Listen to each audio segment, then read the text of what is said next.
Before I'm going to start, I'm going to do my best to contain myself here, because I'm so excited for this part. Teaching OOP, Object-Oriented Programming, is my favorite. Let's start with introducing the concept of OOP and its four main pillars: abstraction, inheritance, encapsulation, and polymorphism. After this video, I'll zoom in on each pillar in an individual video.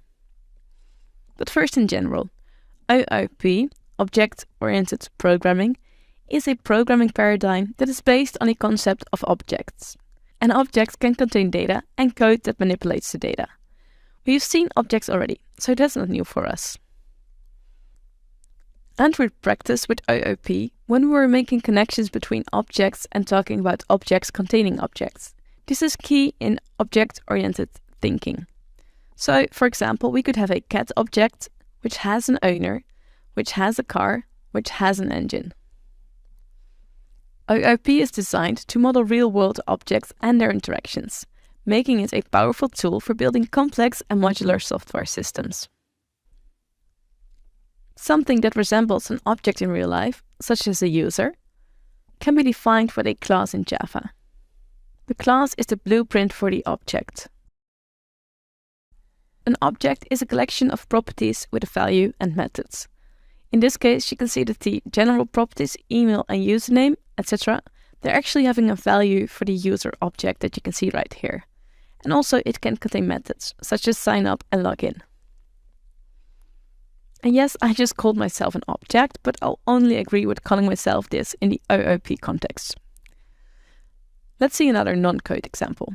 Let's talk about furniture. Tables, to be more precise.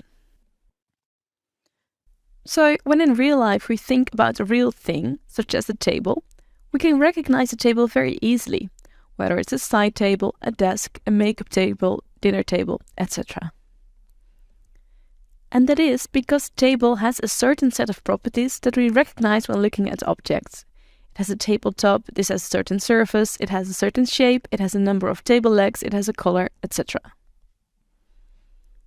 So when we have a table object, an instance of the table class, these fields are set.